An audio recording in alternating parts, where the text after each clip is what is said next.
నమస్కారం అండి. నేను డాక్టర్ మోహన్ శ్రీనివాస్ మాట్లాడుతున్నానండి. ప్రస్తుతం దసరా నడుస్తోంది.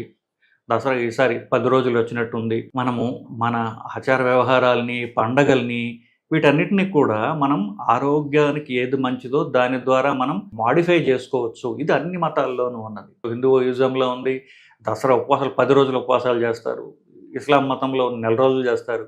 అది ఈస్టర్ ముందు 40 రోజుల ఉపవాసం క్రిస్టియన్స్‌కున్నది. అట్లాగే దసరా రోజుల్లో 9 రోజులు ఉపవాసాలు చేయడము అనేటటువంటిది నార్త్ ఇండియాలో చాలా ప్రెవలెంట్‌గా, చాలా ఎక్కువగా ఉన్నటువంటి ఒక మంచి అలవాటు. మనం కూడా చేసుకోవచ్చు. ఏంటి ఈ 9 రోజులు, 10 రోజులు కూడా నవరాత్రులు అంటారు. అంటే 10 రోజులు దాకా ఈసారి 10 రోజులు వచ్చినట్టుంది. సో, పొద్దునుంచి రాత్రి దాకా ఏమీ తినరు. మంచినీళ్ళతో కొంతమంది వాళ్ళ వాళ్ళ కెపాసిటీ బట్టి నీళ్ళతోనో, లిక్విడ్స్‌తోనో వాటెవర్ వాళ్ళు చేసుకుంటూ రాత్రికి అమ్మవారి ప్రసాదం తినడం అనేది ఒక ఆనవాయితీ. నేను ఈ మధ్యన ఏంటంటే ఎక్కడికో వెళ్ళాల్సొచ్చింది ఫ్లైట్‌లో వాళ్ళేదో ఆఫర్ చేస్తే నేనన్నాను, "నేను తిననమ్మా" అన్నా. "తినండి" అంటే, "లేదండి ఉపవాసం చేస్తున్నానంటే" అయితే సాగుదానా సగ్గుబియ్యం అనేది మీకు పెడతాను అన్నాడని ఆవిడ ఎయిర్ హోస్టెస్ ఉంటే ఆవిడ ఇవ్వడం జరిగింది. సో ఇది మనకు అలవాటు లేదు.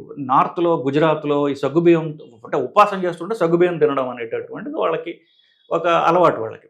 సో పెట్టింది. తీరా చూస్తే సగ్గుబియ్యంతో పాటుగా ఉడకబెట్టినటువంటి ఆలు అంటే ఉడకబెట్టిన బంగాళదుంప, అలాగే ఉడకబెట్టినటువంటి పల్లీలు, వేరుశనక్కాయలు. సో బంగాళదుంప, వేరుశనక్కాయలు అంటే పల్లీలు విత్ సగ్గుబియ్యంతో ఇచ్చినటువంటి ఒక కిచిడి అంటారు. అది పెట్టింది ఆవిడ. సో ఇది వాళ్ళ కష్టం, నార్త్ ఇండియా కష్టం కాబట్టి సరే నేను తిన్నాను వాళ్ళ.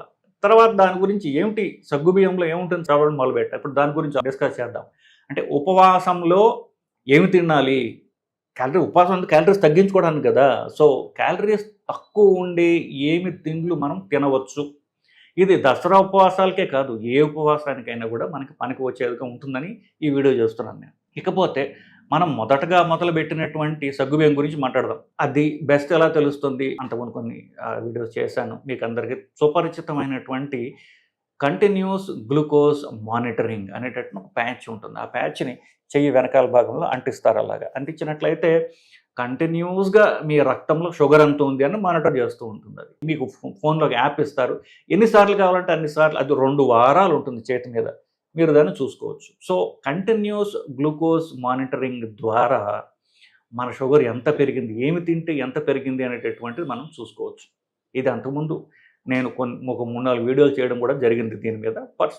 ఈసారి ఇది మనం చూద్దాం. నార్త్ ఇండియాలో ప్రబలం. మనం అందరం కూడా జనరల్‌గా ఉపవాసాల్లో తినేటటువంటి సగ్గుబియ్యంతో చేసినటువంటి కిచిడి. రెండోది అటుకులు కూడా ఉపవాసం టైంలో తినేటటువంటిది. 3 ఉప్మా అంటారు. ఈ 3 ఎక్కువ ఉపవాసాలు చేసేవాళ్ళు తినేటటువంటి తిండి. సో ఇకపోతే ఫస్ట్‌ది మనం సగ్గుబియ్యం గురించి మాట్లాడదాం. ఈ సగ్గుబియ్యం కంబైన్డ్ విత్ బంగాళదుంప కూడా ఉన్నది. ఆఫ్‌కోర్స్ ఈ పల్లీల్లో వేసిన క్యాలరీస్ ఉండవు. అది మంచి ప్రోటీన్. సో దాన్ని పక్కన పెట్టి బంగాళదుంప సగ్గుబియ్యం కంబైన్ చేస్తే అది 250 గ్రాములు తిన్న తర్వాత 2 గంటల తర్వాత షుగర్ ఎప్పుడు చూడాలి? ఎప్పుడు కూడా తిన్న 2 గంటల తర్వాత. నిజం చెప్పాలంటే గంటన్నర 90 మినిట్స్ అంటాం కదా! ఇది 2 గంటలు 2 గంటలకు కామన్‌గా చూస్తుంటారు. పర్వాలేదు ఓకే. 2 గంటల తర్వాత చూస్తే రైస్ తింటే 100 నుండి 110 దాకా వస్తుంది 2 గంటల తర్వాత. షుగర్ 100 పెరుగుతుంది. మీ బేసిక్ షుగర్ నుంచి 100 పెరుగుతుంది. 100 నుండి 110 దాకా పెరుగుతుంది. మీరు తినే రైస్ బట్టి. బ్రౌన్ రైస్, వైట్ రైస్ ఇట్లా. సగ్గుబియ్యంతో ఇది తింటే ఎంత 60 పెరిగింది. సో ఉపవాసం ఏముంది ఇంకా? ఉపవాసం పేరుతో మనం ఏదో తింటున్నాం. అది కల్చరల్లీ ప్రోగ్రామ్డ్. మన పెద్దవాళ్ళు ఇచ్చినటువంటి ఒక ఆచార వ్యవహారం తప్ప ఇది నిజంగా మీకు క్యాలరీస్ తగ్గడానికి ఉపయోగపడటం లేదు. రైస్ అవాయిడ్ చేస్తున్నారు కానీ ఆల్మోస్ట్ అంతే క్యాలరీస్ ఉన్నటువంటిది ప్లస్ బంగాళదుంప కూడా ఉన్నటువంటి తింటున్నాము. సో సగ్గుబియ్యం ద్వారా 60% షుగర్ పెరుగుతోంది కాబట్టి అది ఒక సిక్‌గా ఉన్నవాళ్ళు కానివ్వండి, పేషెంట్‌లకు కానివ్వండి, లేకపోతే ఉపవాసాలు చేసే వాళ్ళకి ఇచ్చేటటువంటి మంచి తిండి కాదు అనేటటువంటిది చెప్తోంది మనకి. సో నెక్స్ట్ ఆలోచిద్దాం. నెక్స్ట్ ఏంటి? అటుకులు ఎక్కడి నుంచి వచ్చాయండి? అటుకులు ఎండబెట్టిన బియ్యమే కదా! అటుకులు ప్లస్ మీరు అటుకులు ఉప్మా చేసుకోండి, ఏమైనా చేసుకోండి. అటుకులతో రైస్ అంత పెరగల, సగ్గుబియ్యం అంత పెరగలేదు గానీ 20% షుగర్ పెరిగింది. ఎందుకు? అటుకులు డ్రై చేయడం ద్వారా దానిలో ఫైబర్ మాత్రమే మిగులుతోంది. కానీ అది 20% మీ షుగర్‌ని పెంచుతోంది. అట్లాగే మూడోది ఉప్మా అనుకున్నాం. ఉప్మా అంటే బొంబాయి రవ్వతో చేస్తారు. కొంతమంది గోధుమ రవ్వతో చేస్తారు. గోధుమ రవ్వతో చేసిన ఉప్మా అయితే బెటర్ మనకి. క్యాలరీస్ తగ్గుతాయి. గోధుమ రవ్వ నూక కాబట్టి అది. ఇకపోతే ఒట్టి రైస్ బొంబాయి రవ్వతో చేసినటువంటి ఉప్మా అయితే అది కూడా ఆల్మోస్ట్ 20% షుగర్ పెరుగుతూ ఉన్నది. సో ఈ 3 కూడా మంచి సబ్స్టిట్యూట్స్ కాదు మీరు ఉపవాసం చేస్తున్నప్పుడు. మనకి ఇవి 3 కల్చరల్లీ ప్రోగ్రామ్ మనకు చెప్పబడ్డాయి. మరి బెటర్ ఆల్టర్నేటివ్స్ ఏంటండి? ఇప్పుడు నేనేం చేస్తున్నాను అంటే ఫ్రూట్స్ జనరల్‌గా వద్దంటాం. కానీ ఫ్రూట్స్‌లో లీస్ట్ క్యాలరీస్ ఇచ్చేవేమిటి అని నేను పరిశీలించగా తెలిసిందేంటంటే దానిమ్మ, పొమగ్రనేట్, అనార్ అంటారు హిందీలో వాటెవర్. దానిమ్మ గింజలు తినడానికి తీపిగా ఉన్నప్పటికీ దానిమ్మ గింజల్లో గింజని మనం పారేయటంలా దాంతో తినేస్తున్నాం కదా. సో కొంత షుగర్ ఉన్నప్పటికీ, తీపిగా ఉన్నప్పటికీ దానిలో ఉన్న గింజని తినడం ద్వారా ఎంతో ఫైబర్ యాడ్ అవుతుంది దానికి. సో 250 గ్రాముల దానిమ్మ గింజలు తినడం ద్వారా షుగరు చాలా నెగ్లిజిబుల్‌గా 7% మాత్రమే పెరుగుతోంది. ఫైబర్ ఎక్కువగా ఉన్నటువంటి దానిమ్మ గింజలు మీరు తినడం ద్వారా మీకు షుగర్ పెరగడం లేదు, కడుపు నిండుతోంది, ఆకలి చచ్చిపోతుంది. సో ఉపవాసం చేయడానికి మనకి మంచి ఫ్రూట్ ఏదన్నా ఉంటే అది దానిమ్మ. రెండోది పచ్చి జామకాయ.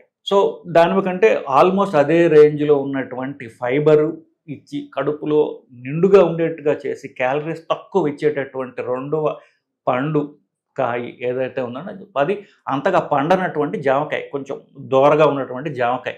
మరీ పచ్చిగా ఉంటే తినలే వగరుగా ఉంటుంది.